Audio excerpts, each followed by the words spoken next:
La cinemática es la rama de la mecánica que describe el movimiento, sin considerar las causas que lo originan, y se limita principalmente al estudio de la trayectoria en función del tiempo. En el caso de robótica lo vamos a utilizar para conocer la posición y velocidad del efector final. En este tema, cinemática directa, vamos a pasar de las coordenadas particulares del robot a las coordenadas generalizadas. Antes de explicar el algoritmo de Navitt-Hartenberg, vamos a exponer las palabras que usaremos a lo largo del video.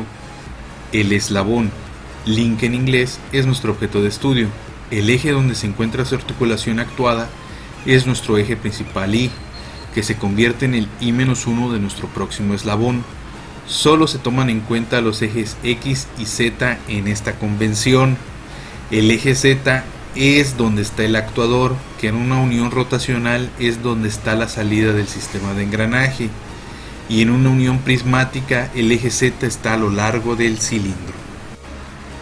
Debo recordarles acerca de la unión rotacional y a qué me refiero con la salida del sistema de engranaje. El motor no tiene suficiente par para mover un robot. Debido a esto se conecta a través de un engranaje para multiplicar su par. Este engranaje también facilita el control. Un sistema con más engranaje elimina el problema de que el motor sea un sistema no lineal, y también podríamos decir que absorbe la inercia del eslabón. Como desventaja crea otro problema llamado backslash. Backslash es el espacio sin contacto entre engranes, entre los dientes de los engranes, que se va haciendo más notorio con el tiempo en uso del robot. Quedando claro que si una empresa realiza el esfuerzo de adquirir un robot, es porque necesita tenerlo en funcionamiento todo el tiempo. Existen algunos tipos de engranaje aún más elaborados que el engranaje planetario, diseñados con el fin de no presentar el problema de backslash. De los tipos de unión prismática podemos decir que son neumáticos, hidráulicos y eléctricos. Cada uno de ellos son un tema de estudio en particular, por lo que solo los estoy mencionando junto con otras herramientas que necesitamos para aplicar el algoritmo de Navitt-Hartenberg. Otra herramienta que utilizamos es la regla de la mano derecha. Nos ayuda a saber la dirección de nuestros ejes, es decir, cuál es positivo y negativo, así como saber que si un ángulo se abre en contra de nuestros dedos, es decir, en sentido horario, ese ángulo es negativo y viceversa. En la imagen se muestra el billete de 200 francos suizos en honor al CERN, puestos en circulación el 22 de agosto de 2018. Para continuar con el tema, vamos a resolver un ejemplo de un robot planar de 3 grados de libertad. El algoritmo de Navitt-Hartenberg tiene 4 parámetros. El primero es AI, es la distancia que existe de ZI a ZI más 1 medida sobre el eje XY. Alfa I es el ángulo formado entre ZI a ZI más 1 girando sobre el eje XY. DI es la distancia que existe entre XY menos 1 a XY sobre el eje ZI. Y θI, el ángulo formado entre XY menos 1 a XY girando sobre el eje ZI. Vamos a ir resolviendo parámetro por parámetro para entender el método.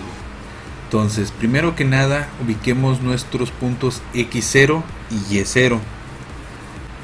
Usando la regla de la mano derecha, podemos deducir que el eje Z0 está hacia nosotros, y en ese mismo punto está Z1, por lo que A1 es igual a 0.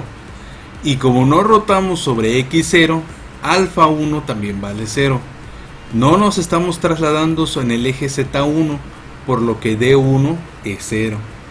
Solo giramos ahí, en el punto donde está Z1. En ese punto tenemos un grado de libertad que nos entrega el parámetro θ1. Otra forma de decirlo es que para que X0 coincida con X1 tenemos que girarlo θ1, ese ángulo, aunque ese ángulo sea variante en el tiempo, ya después veremos sobre eso. La distancia que hay entre Z2 y Z1 es el largo del eslabón L1. De esta manera vamos a ver que también para hacer coincidir X2 con X1 tenemos que rotar θ 2 grados, y así ya obtenemos los parámetros que se necesitan en la tabla. Aplicamos el mismo método para el tercer eslabón. La distancia que existe entre Z3 y Z2 es el largo del eslabón L2, y para hacer que coincida X3 con X2 debemos rotar θ 3 grados en el eje Z3. El siguiente ejemplo es un robot RPR, hace referencia a sus uniones, es una rotacional, una prismática y una rotacional. Primero debemos ubicar nuestro X0 y nuestro Z0. En este caso vamos a ubicarlos en la base donde se encuentra el actuador, es decir, θ1, para que sea más fácil obtener los demás parámetros. Para obtener el primer parámetro solamente tenemos que rotar sobre θ1 para hacer que X0 y X1 coincidan. Es el único parámetro que debemos tomar en cuenta y va a ser fácil su obtención. Ahora veremos el eslabón 2. Para hacer que coincida Z2 con Z1 tenemos que rotar sobre X1, y esos 90 grados son los que aparecen en nuestro parámetro de Navier-Hartenberg. Después tenemos que desplazar esa distancia de 2, que solamente es la distancia que hay de Z1 a donde termina la articulación 2. En el último eslabón vemos que para hacer coincidir X3 con X2 tenemos que desplazarnos sobre Z3, la cantidad de L3. Recuerden que L3 es nuestro actuador y este va a cambiar con respecto al tiempo, por eso era muy importante en esta convención irlos acomodando de ese lado de la tabla. Ahora, θ3 es el giro de la muñeca del robot, ese es fácil de encontrar, y así ya completamos la tabla de Navier-Hartenberg. Hasta aquí llegaría el análisis de Navier-Hartenberg. Ahora lo que nos tocaría hacer sería cómo convertir esto en simulación, cómo nos ayudarían estos parámetros tanto de cinemática directa y cinemática inversa con una simulación. En las próximas diapositivas voy a tratar de presentar algo.